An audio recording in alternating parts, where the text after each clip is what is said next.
बहुत सारे हैं, लेकिन एग्जाम्पल के तौर पर ये कुछ पेन है, ये हैं, इनसे हम बनाते हैं नोट्स। जब कि भैया चलो हमने ये 50-60 रुपए का पेन खरीद लिया, ये 30-35 रुपए का पेन खरीद लिया। Hello friends, this is SP Singh and welcome to smarter everyday. तो आज के इस क्लास को आप एक भी सेकंड के लिए स्किप नहीं करेंगे। आज की क्लास आपके लिए रामबाण सिद्ध होने वाली है। पहला पॉइंट हमारे सामने है, कॉपी को कैसे लिखना है। आपको पता है कि मेरी एक वीडियो जिसको 11 महीने में 6 लाख प्लस व्यूज हैं, वो सिर्फ इसी बात पे मैंने इसी टॉपिक को लेके बनाया था कि कॉपी कैसे लिखें। लेकिन आज की ये क्लास उससे बिल्कुल डिफरेंट होगी। ठीक है, इसमें मैं कुछ ऐसे अमेजिंग पॉइंट्स आपको देने वाला हूं, आपके लिए बहुत हेल्पफुल रहेंगे प्लस कॉपी के लिए। ठीक है, पहला पॉइंट है कॉपी को कैसे लिखना है। पेन कौन से यूज करने हैं, ओनली 7 पॉइंट्स रिमेंबर।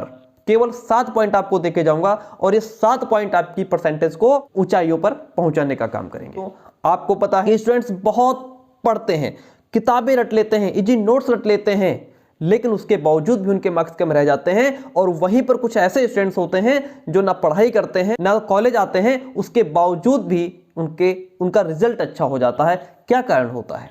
इसका कारण यह होता है कि वो कुछ ऐसी स्किल्स अपनाते हैं, कुछ ऐसे तौर तरीके अपनाते हैं कि उनका रिजल्ट अच्छा चला जाता है और हम पीछे रह जाते हैं। मान लिया मैं हूं, बहुत नॉलेज है, मैं अपने आप को समझ रहा हूं कि मुझे बहुत नॉलेज है, लेकिन मैं आपको समझा ना पाऊं तो किस काम का मेरा नॉलेज?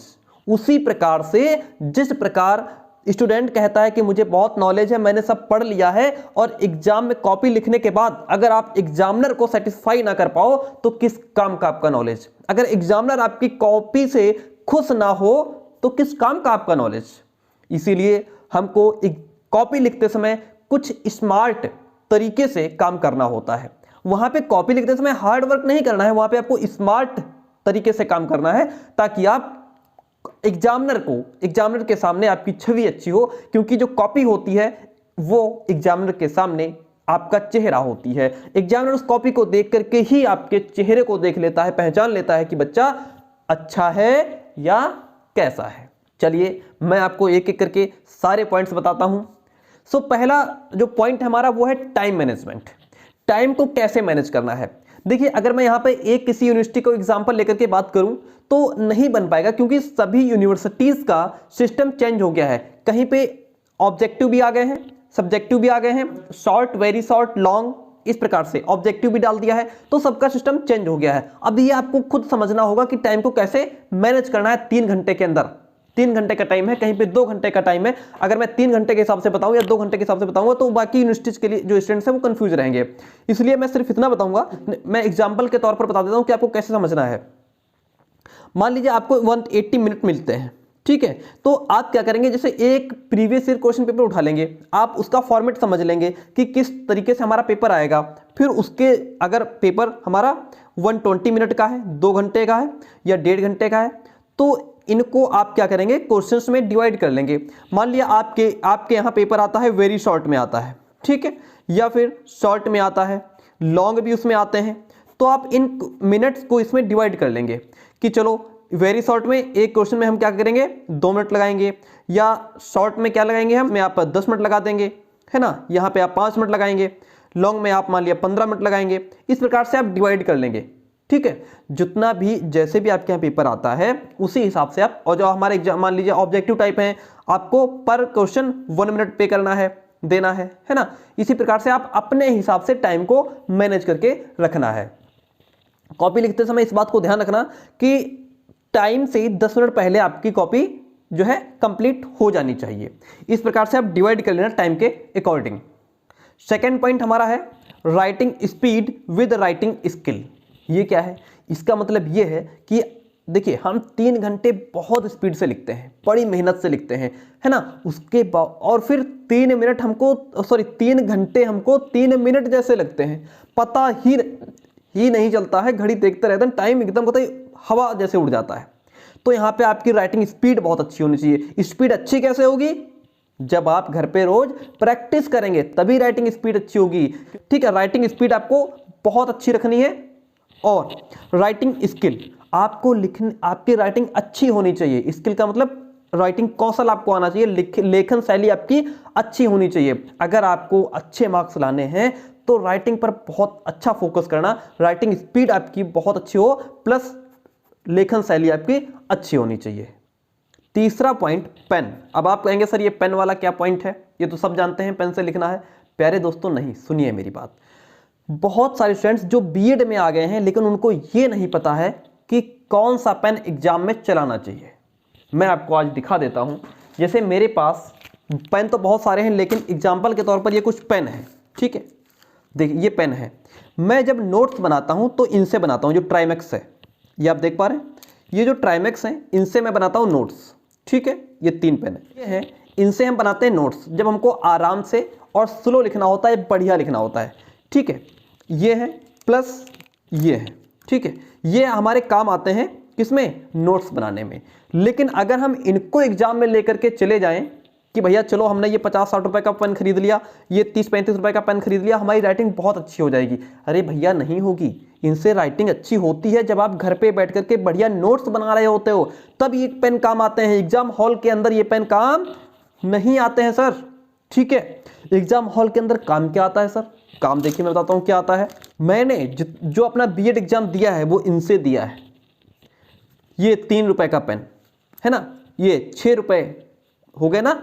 इनसे 50-60 रुपए नहीं खर्च किए सर, केवल इन पेन से हमने क्या किया है, एग्जाम दिया है। प्लस हमारे पास ये 2 स्केच थे। अब आप कहेंगे सर इसमें एक ब्लैक होना चाहिए, लेकिन इसमें एक ब्लू भी है। मैं ये चारों यूज करता था एग्जाम में। कैसे इन चारों का यूज करते थे, जैसे ये तो हमारा क्या हो गया, लिखने में काम आ गया। लेकिन जब हमको हेडिंग डालनी है तो हमने क्या किया, हेडिंग किससे डाली, इस ब्लैक स्केच से हेडिंग डाली। ब्लैक स्केच से हेडिंग डालने के बाद जो अंडरलाइन करना था उसको हमने इससे किया, ब्लू से। आप ये ब्लू स्केच यूज कर सकते हैं डेफिनेटली, इसमें कोई दिक्कत नहीं है, ठीक है। या तो आप ऐसा करिए, आप इससे हेडिंग डाल दीजिए, आप इससे क्या करिए, हेडिंग डाल दीजिए, ठीक है। और उसके बाद क्या करिए, आप इसको ब्लैक से अंडरलाइन कर सकते हैं। ये बढ़िया लगता है, अलग दिखता है, कोई दिक्कत नहीं है। आप ये ब्लैक और ब्लू स्केच यूज कर सकते हैं, लेकिन सिर्फ हेडिंग में, लिखने मत लग जाना, ठीक है। इसका यूज कर सकते हैं। प्लस कॉपी लिखने के लिए मैं सजेस्ट करूंगा कि आपके पास ये पेन होने चाहिए, प्लस ये पेन आपके थोड़े थोड़े चले होने चाहिए। जैसे मान लिया इससे 2-3 पेज घर पे लिख लिया, 2-3 पेज इससे भी घर पे लिख लिया, ताकि क्या करें, ये पेन बढ़िया स्मूथ चलते रहें, है ना। इस बात को ध्यान में रखना है। नेक्स्ट पॉइंट हमारे सामने आता है शॉर्ट और लॉन्ग क्वेश्चन। इसका मतलब ये है, मैं इसमें बताऊंगा टाइम। देखिए जो शॉर्ट क्वेश्चन होते हैं, अगर ये क्वेश्चन हमारा 4 नंबर में है, कितने में है, 4 नंबर में क्वेश्चन है, तो आप क्या करेंगे, इसको 1.5 से 2 पेज में लिखेंगे, 1.5 से 2 पेज देंगे इसको। लेकिन 2 पेज से एक बिल्कुल ऊपर मत चले जाना, ठीक है। 2 के अंदर खत्म करने की कोशिश करना। 1.5 से 2 पेज आप इसको देंगे अगर शॉर्ट है। और अगर क्वेश्चन आपका लॉन्ग है तो लॉन्ग में आप क्या करेंगे, मैंने पहले ही बताया था, 4.5 से 5 पेज इसको आप देंगे। कितने देंगे, 4.5 से 5 पेज इसको देंगे अगर लॉन्ग क्वेश्चन है 10-12 नंबर में। और शॉर्ट है तो आप इसको 4 नंबर में है तो आप इसको 1.5 से 2 पेज देंगे, ठीक है। ये काम करना है। अब शुरू होते हैं हमारे मेन पॉइंट्स, अमेजिंग पॉइंट्स। 5, 6, 7 ये 3 ऐसे अमेजिंग पॉइंट्स हैं जिनको अगर आप समझ लेंगे तो बहुत बेहतर हो पाएगा। हेडिंग्स, स्टूडेंट्स को यही नहीं पता है कि हमको कहाँ पे हेडिंग डालनी चाहिए, कहाँ पे हेडिंग नहीं डालनी चाहिए। जो लॉन्ग क्वेश्चंस आप लिखे, देखिए शॉर्ट क्वेश्चंस में क्या करें, 2-3 हेडिंग डालें। लॉन्ग क्वेश्चंस में आप ज़्यादा से ज़्यादा हेडिंग्स का यूज़ करें, जहाँ जरूरत हो वहाँ पे हेडिंग डालें।